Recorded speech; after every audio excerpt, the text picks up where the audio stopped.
Um, so, first of all, my name is Alex Chemeris. I'm from a company called Fairwaves, and we design software-defined radios, among other things. So I actually wanted to start this by asking, so I guess everyone here has ever designed something using SDR, right? There's no point asking about that, but how many of you are using SDRs for research purposes? Could you raise your hands for research purposes? Okay, very, very few. Who of you designed systems for SDR and actually deployed them, in the field? Okay, that's a good number. So I guess this talk would be mostly interesting for people who actually deploy things in the field. So, okay, this works. At Fairwaves, we consider ourselves a full stack company, but our definition of full stack is different from what you hear from web developers. Our full stack means that we design our own SDRs, we design systems based on those SDRs, we actually deploy them and we run those systems. So we're actually connecting people like in remote parts of the world, and those systems are based on the SDRs we are designing. And that was done historically because there were no SDRs which we could buy, and they would be suitable for our purposes, so we had to design our own. But it's been a while, and I think that at this point in time, we actually are ready for kind of commoditization of SDR. If you really want to design a system which is doing something with radio, you should be able to go to DigiKey or any other distributor and just buy this SDR. And this SDR should be embeddable, industrial. So you should really you can really put it into a proper system running in production in the field. So this is exactly what we are trying to do, and I spoke last year about our project, but it wasn't about the XTRX. It wasn't really ready by then. So this is a mini PCI Express card, right? So it is designed specifically for embedded applications, so you can put it into an embedded single board computer, and it will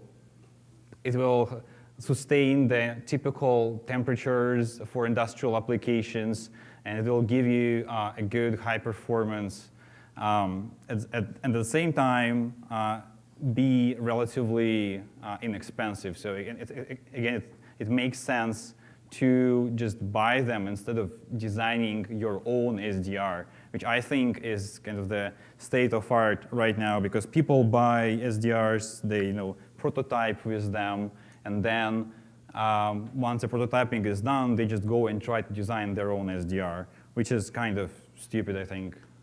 Because, for example, we spent about 2 years designing this SDR, and there's a lot of know-how to do this properly. So just a short notice that we really position XTRX as your next SDR, meaning that this is an SDR for people who already have an SDR but are not happy with it, because it has lots of features, definitely not for people who are just coming into SDR world, but it's really good as lots of features packed in, so it's really good for an upgrade if you already have an SDR. So I plan to do a demo here for several minutes, but we couldn't get the next batch of boards manufactured by GNU Radio. They should have been manufactured 10 days ago. We are receiving them this Thursday. So maybe a demo on Friday. So basically, we've sent 2 files to the fab, and we told them to manufacture the latest one. Who can guess what happened?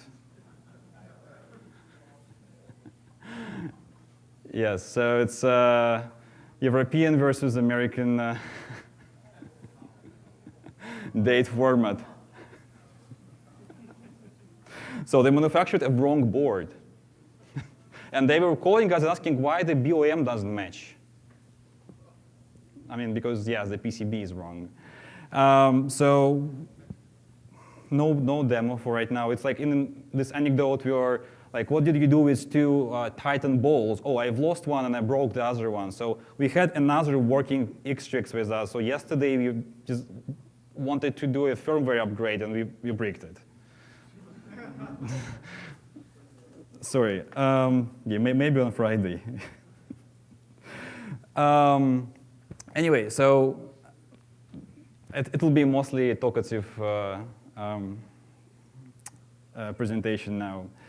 So basically, one thing we tried to do with XTRX, we really tried to make it, let's say, versatile and useful for the widest possible number of people and usages. So, and mini PCI is really nice embedded format, but well, you probably don't want to open your laptop every time you plug in SBC, right? Or you have a desktop PC which don't have a mini PCI Express. So, but at the same time, it's an embeddable format, which means that you can put it into other things. So that's what we did.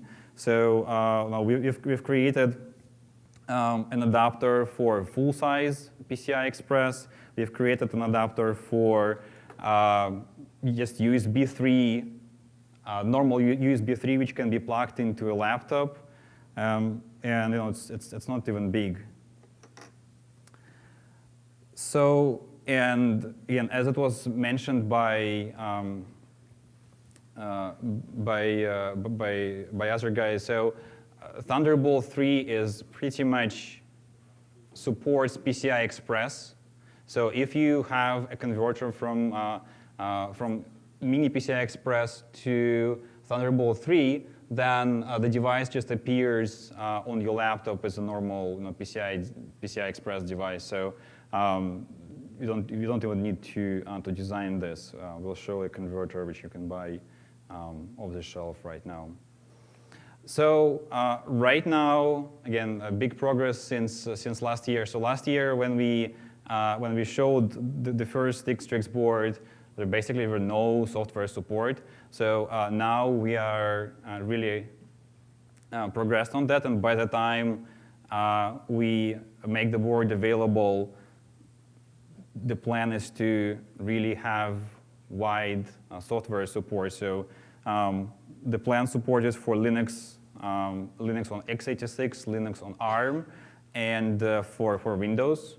So we don't have any plans for other platforms right now, but at least those I think are kind of mandatory now, so should be supported. And again, we ported software which we personally think is interesting, which is mostly, how to say, leaning towards the telco world, where we are coming from.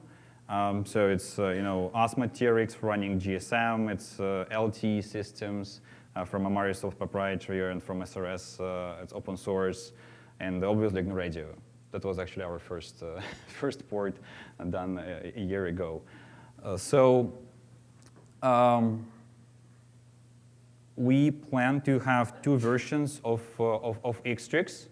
So one will be like cheaper and more geared towards like hobbyist markets. So for people who don't really want to design their own DSP block and FPGA, and who don't need like really precise clocking and things like this. So basically like an upgrade from RTL SDR type of thing, right? And the Pro version is has, I would say, pretty good parameters for an inexpensive SDR, and industrial temperature range.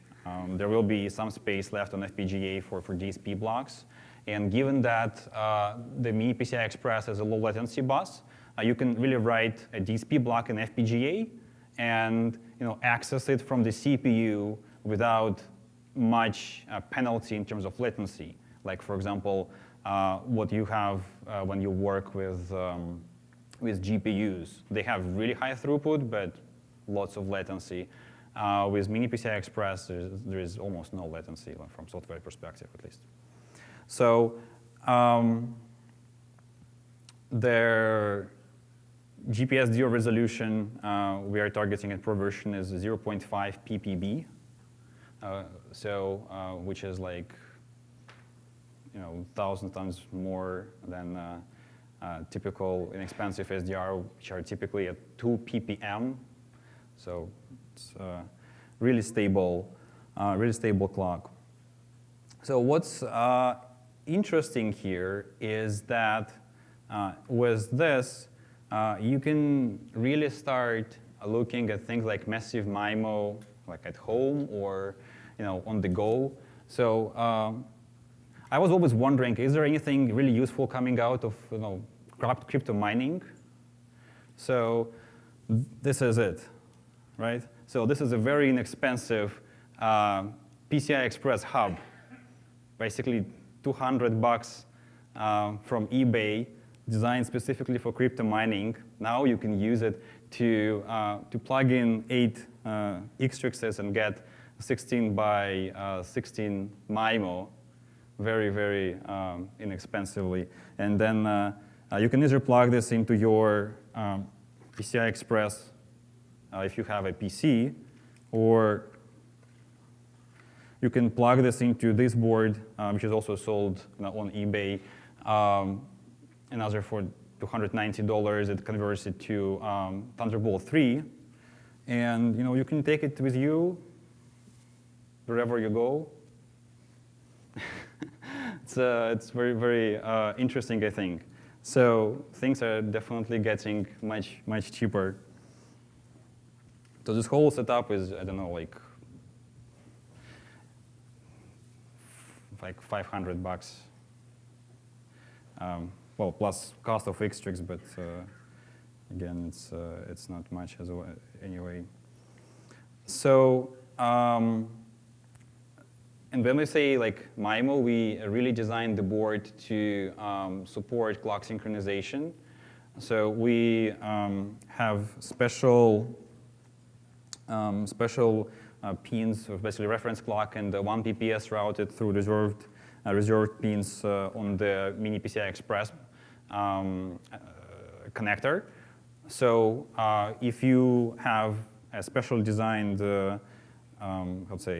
special designed carrier board like this one, you can really connect multiple of them and have clock synchronization among whatever number of boards you have. And if you want to do distributed MIMO, then we have, again, GPS DO, which can work your clock accuracy all the way down to 0.5 ppb. And again, thanks to the thanks to the PCI Express bus, which is low jitter, low latency, you can use Linux kernel KPPS to synchronize software on your PC among multiple locations. So, yeah, GPS is, by the way, built in here. So it's, if we go back for Lite versus Pro, yeah, basically you can see that the second line here says GPS no yes. So in the Pro versions there will be GPS built in, and you don't need if you have like many boards, you don't really need all the boards to be like on GPS. So you just need one board with GPS, and you're good. Yeah. So by the way, the idea versus Lite versus Pro is also that when you have multiple boards, you really need only one board, which can be a clock master. So that's the board which will be like a Pro version. So it will be with GPS and very precise clock, and then just distribute clock from it. to other boards.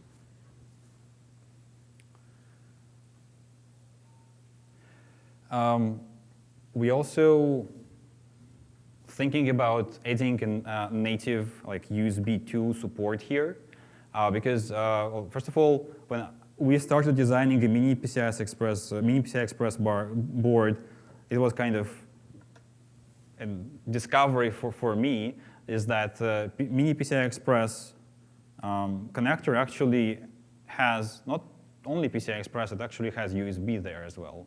So the mini PCI Express name is kind of bogus, because in many routers, for example, you see mini PCI Express slots, but for adding like LTE modem in there. The problem is that they only have USB lanes routed and no PCI Express. And so this, for example, the case with like things like Arduino and things like this. So for applications who don't need high performance but want to be plugged into very inexpensive ARM SBCs, we think about adding a native USB support for this. And also, you should be able to run the new version of the board. Yeah, I don't have it, but it also has a micro USB slot right here, so you will be able to use it instead of the mini PCI connector. So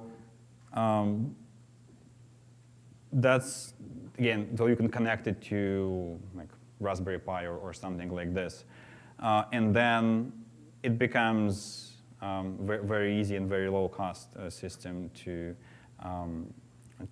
use.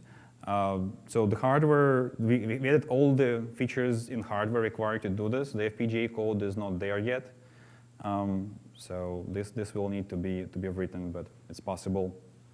So like meanwhile, again, we've created this USB 3 adapter, which uses a protocol converter. We were very lucky to find this USB 3380 chip, which is kind of unique. We found only one chip on the market which can convert PCI Express to USB with all the requirements we had. So again, and having a special converter gives you nice features, like you can have a SIM card slot here. So this can really become a software-defined modem where you can run all your software on the laptop and have a real SIM card plugged in. It will consume quite a bit of CPU power, but I think it's really interesting application for some use cases. And there are open source projects working on LTE UE, it's SRS UE, and there is also an effort to create a 2G modem, fully software defined. So basically, you lose 700 milliwatts of power, but you get lots of functionality. And the software is designed in a way where you can really use the same API, so you just need to write an application once and it will run. Or you can use existing application. So if you go back to where is it? Software support. So we support SOAP PSDR, and through SOAP PSDR we support UHD. So applications working with UHD and SOAP PSDR should be just able to work, unless you use some really advanced features, and in which case you either need to implement them in the drivers or use the native XTRX library. That's actually it for the talk. Again, plan to do a demo. Not today, so I think we have time for questions.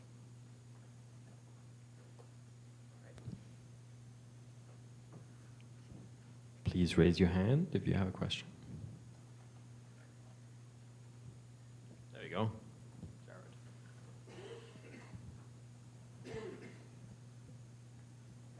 When's it actually going to be available? Yeah, it's a good question. So again,